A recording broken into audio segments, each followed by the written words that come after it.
Olá a todos os alunos e alunas, tudo bem com vocês? Eu espero que sim. Sou o professor Ney Araújo, professor da Rede Pública de Ensino, e a partir de agora você começa a acompanhar a videoaula do seu componente curricular Sociologia. Videoaula esta direcionada principalmente àqueles alunos e alunas devidamente matriculados na segunda série do ensino médio. E nesta videoaula, nós iremos tratar a respeito do processo de desenvolvimento do liberalismo. E para começar, visualizem em tela essa informação. Nós temos aí liberalismo, foi uma doutrina econômica, política e social que surgiu na Europa no século XVIII contra o mercantilismo e a intervenção do Estado na economia. Ou seja, a vertente do pensamento liberal ela tem o seu início, ela tem a sua gênese completamente articulada, digamos assim, com a decadência das monarquias absolutistas e com o advento do Estado democrático de direito. Essa mesma conjuntura de mudança e transformação é quando nós temos também a gênese, o embrião, digamos assim, dos ideais da burguesia enquanto classe social.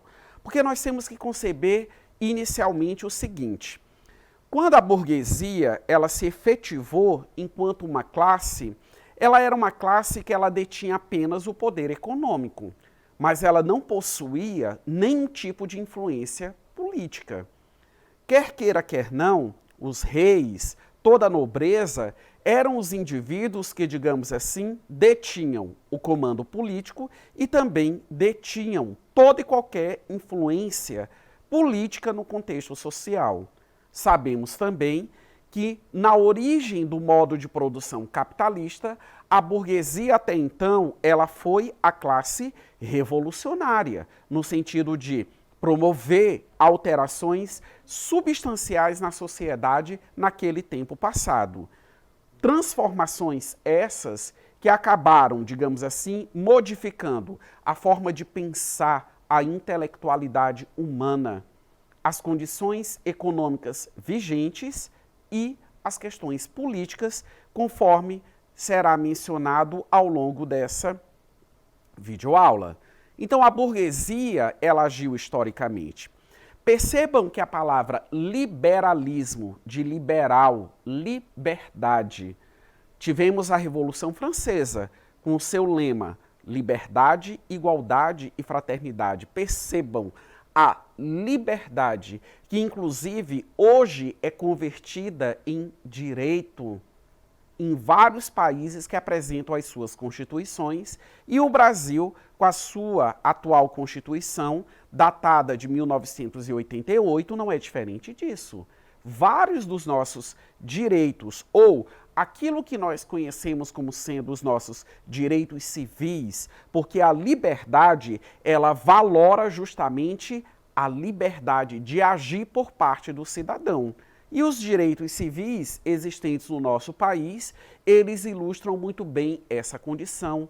Temos o direito de ir e vir, temos o direito à liberdade de expressão, temos o direito de nos manifestar, dentre outros que aqui eu poderia mencionar.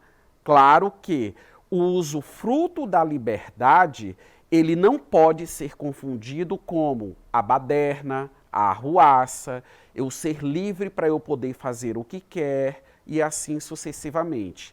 Temos que entender que o sentido dessa liberdade, apregoado pela Revolução Francesa, essa liberdade enfatizada justamente pelo pensamento liberal, é a liberdade civil, ou seja, a liberdade que a lei me concede, a liberdade em que a lei me autoriza a ter determinadas condutas, a possuir determinados comportamentos, mas que ao mesmo tempo a própria lei ou outras leis também vão estabelecer limitações ao meu comportamento, porque infelizmente, para que a vida em sociedade ela possa acontecer, as pessoas elas não podem ter, né? É inviável as pessoas elas terem a sua total liberdade de poder agir da maneira como julgarem melhor. Por quê? Porque haverá o momento em que ocorrerá o choque de interesses e nós vamos ter os conflitos.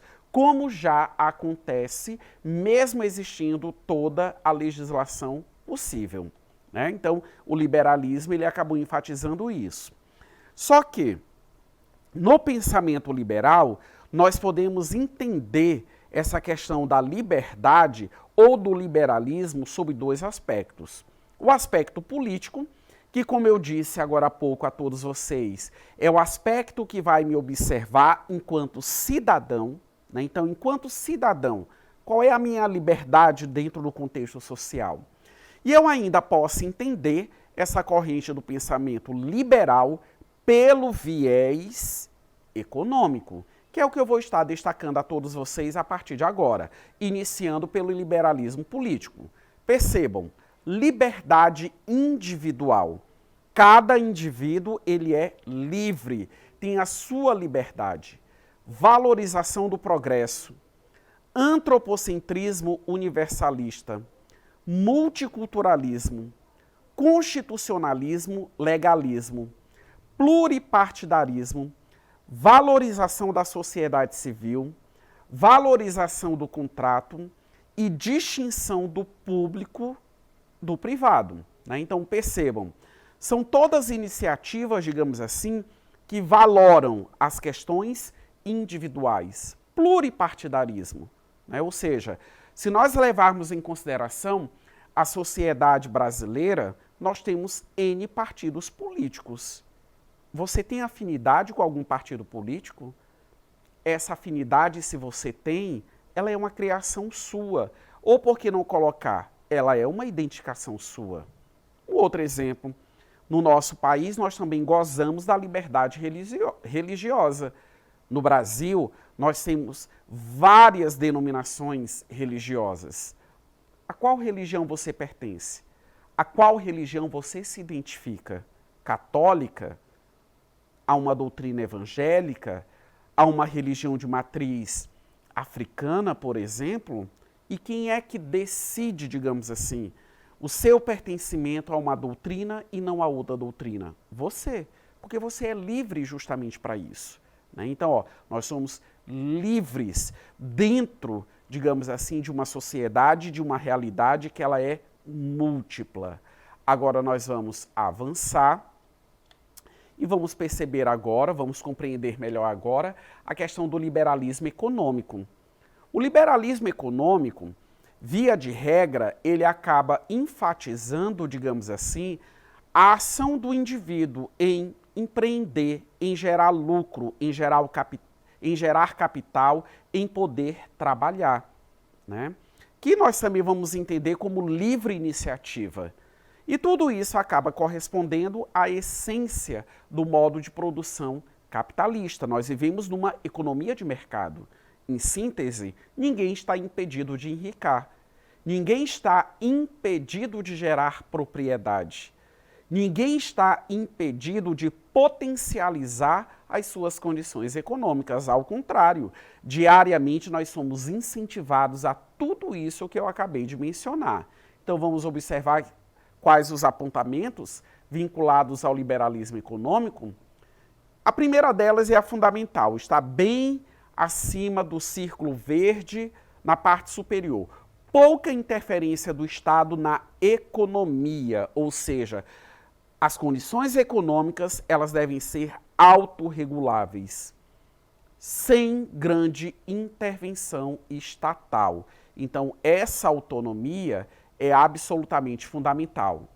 A liberdade individual, percebam, a exemplo do liberalismo político, a liberdade individual, a liberdade para que o cidadão ele possa agir, livre mercado, lei da oferta e da procura, livre concorrência e defesa da propriedade privada são pilares no que diz respeito ao liberalismo no seu âmbito econômico, né? Então, é necessário acumular, é necessário negociar, é necessário comprar, é necessário vender, é necessário gerar o lucro. Então, as condições elas precisam ser favoráveis a isso.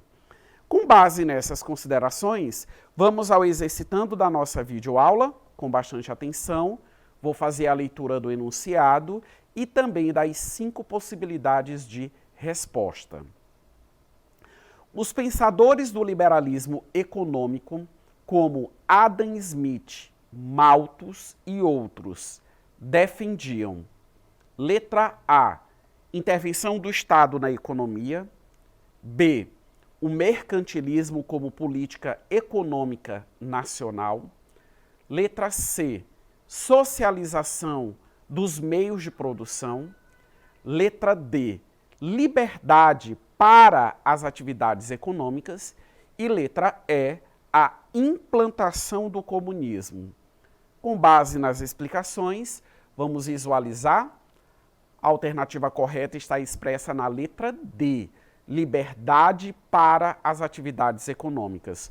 Logo no início dos meus comentários, eu até ponderei o seguinte, que em um primeiro momento a burguesia era a classe econômica, mas não tinha, né? não possuía a época em que a forma de governo era uma monarquia absolutista. A burguesia ela não dispunha, digamos assim, de nenhum tipo de influência política no contexto social e que agiu revolucionariamente não só para deter o poder econômico, mas também para deter o poder político, como acontece nos dias atuais. As próprias teorias mais críticas, como é o caso da corrente marxista do pensamento existente na sociologia, frisa justamente isso, que quem tem o poder econômico também dispõe do poder político em uma sociedade.